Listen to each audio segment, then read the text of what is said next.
Hi friends, welcome back to ಜನಜಯ್ಸ್ kitchen. ನಿಮ್ಗೇನಾದರೂ ನಮ್ಮ ಚಾನಲ್ ಇಷ್ಟ ಆದರೆ ಲೈಕ್ ಆ್ಯಂಡ್ ಸಬ್ಸ್ಕ್ರೈಬ್ ಮಾಡಿ. ಫೇಸ್ಬುಕ್ಕಲ್ಲಿ ನೋಡ್ತಾ ಇದ್ದರೆ ಫಾಲೋ ಮಾಡಿ. ಬನ್ನಿ, ನಾವು ಇವತ್ತೊಂದು ರೈಸ್ ರೆಸಿಪಿ ಟ್ರೈ ಮಾಡೋಣ. Spicy paneer rice, very simple and easy and ಟೇಸ್ಟಿಯಾಗಿ ಹೇಗೆ ಮಾಡೋದು ಅಂತ ನೋಡೋಣ ಫ್ರೆಂಡ್ಸ್. ಬನ್ನಿ, ಮೊದಲಿಗೆ ಒಂದು ಬಾಣಲಿ ತೊಗೊಳ್ಳಿ. ಅದಕ್ಕೆ ಒಂದು 2 ಸ್ಪೂನು ಎಣ್ಣೆ ಹಾಕ್ಕೊಳ್ಳಿ. ಎಣ್ಣೆ ಕಾಯ್ದ್ಮೇಲೆ ಸಣ್ಣದಾಗಿ ಕಟ್ ಮಾಡಿರೋ ಈರುಳ್ಳಿ ಹಾಕ್ಕೊಳ್ಳಿ. ಈರುಳ್ಳಿ ಗೋಲ್ಡನ್ ಬ್ರೌನ್ ಆಗೋವರೆಗೂ ಫ್ರೈ ಮಾಡ್ಕೊಳ್ಳಿ, ಒಂದು 2 ನಿಮಿಷ. ಈಗ ಇದಕ್ಕೆ 1 ಸ್ಪೂನ್ ಶುಂಠಿ ಬೆಳ್ಳುಳ್ಳಿ ಪೇಸ್ಟ್ ಸೇರಿಸಿ ಅದನ್ನು ಒಂದು 2 ನಿಮಿಷ ಫ್ರೈ ಮಾಡ್ಕೊಳ್ಳಿ, ಹಸಿ ವಾಸನೆ ಹೋಗೋವರೆಗೂ. ವೆರಿ ಹೆಲ್ದಿ ಕೂಡ ಫ್ರೆಂಡ್ಸ್. ಇದು ಪನ್ನೀರ್ ಯೂಸ್ ಮಾಡೋದ್ರಿಂದ ಹೈ ಕ್ಯಾಲ್ಶಿಯಮ್ ಇರುತ್ತೆ. ಹಾಗೆ ಒಂದು ದಪ್ಪದು ಸಣ್ಣದಾಗಿ ಕಟ್ ಮಾಡಿರೋ ಟೊಮೊಟೊ ಹಾಕ್ಕೊಳ್ಳಿ, ಅದನ್ನು ಮೆತ್ತಗಾಗೋವರೆಗೂ ಫ್ರೈ ಮಾಡ್ಕೊಳ್ಳಿ.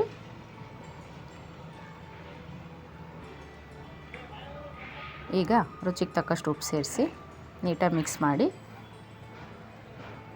ಈಗ ಸ್ಪೈಸಸ್ ಪೌಡ್ರ್ ಆ್ಯಡ್ ಮಾಡೋಣ. 1 ಸ್ಪೂನ್ ಧನಿಯಾ ಪುಡಿ, ಅರ್ಧ ಸ್ಪೂನ್ ಗರಂ ಮಸಾಲ, ಹಾಗೆಯೇ ಅರ್ಧ ಸ್ಪೂನ್ ಖಾರದ ಪುಡಿ ಹಾಕ್ಕೊಳ್ಳಿ. ಖಾರ ಜಾಸ್ತಿ ಇಷ್ಟಪಡೋರು 1 ಸ್ಪೂನ್ ಹಾಕ್ಕೊಳ್ಳಿ. ನೀಟಾಗಿ ಮಿಕ್ಸ್ ಮಾಡಿ ಎಣ್ಣೆ ಬಿಡೋವರೆಗೂ ಫ್ರೈ ಮಾಡ್ಕೊಳ್ಳಿ. ಈಗ ಒಂದು ಸ್ವಲ್ಪ ಕಸೂರಿ ಮೆಥಿನ ಕ್ರಷ್ ಮಾಡಿಬಿಟ್ಟು ಹಾಕ್ಕೊಳ್ಳಿ.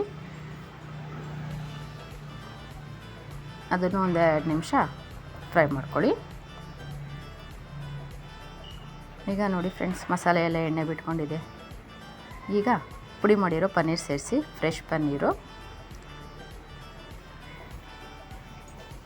ನೀಟಾಗಿ ಮಿಕ್ಸ್ ಮಾಡಿಕೊಂಡ್ರೆ ಪನ್ನೀರ್ ಗೊಜ್ಜು ರೆಡಿ ಆಗುತ್ತೆ.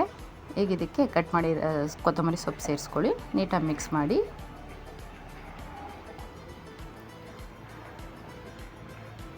ಪನ್ನೀರ್ ತಿನ್ನದೇ ಇರೋ ಮಕ್ಳಿಗೆ ಈ ಥರ ಮಾಡಿಕೊಡಿ ಫ್ರೆಂಡ್ಸ್, ಹಠ ಮಾಡ್ದಿರ ತಿಂತವೆ.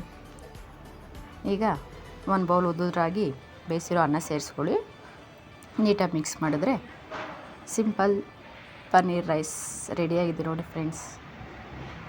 ಸ್ಪೈಸಿ ಪನ್ನೀರ್ ರೈಸ್ ಸಿಂಪಲ್ಲಾಗಿ ಹೇಗೆ ಮಾಡೋದು ಅಂತ ನೋಡಿದ್ರಲ್ಲ ಫ್ರೆಂಡ್ಸ್. ಟೇಸ್ಟ್ ಮಾಡೋಣ. ವೆರಿ ಈಸಿ ಫ್ರೆಂಡ್ಸ್, 10 ನಿಮಿಷದಲ್ಲೆಲ್ಲ ಮಾಡ್ಕೋಬೋದು.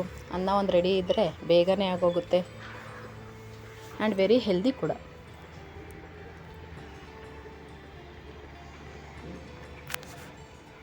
ವಾವ್ ಫ್ರೆಂಡ್ಸ್, ನಿಜವಾಗ್ಲೂ ಸೂಪರಾಗಿದೆ. ಮನೇಲಿ ನೀವು ಟ್ರೈ ಮಾಡಿ ಹೇಗಾಗಿತ್ತು ಅಂತ ಕಮೆಂಟ್ ಮಾಡಿ ತಿಳಿಸಿ. Thank you.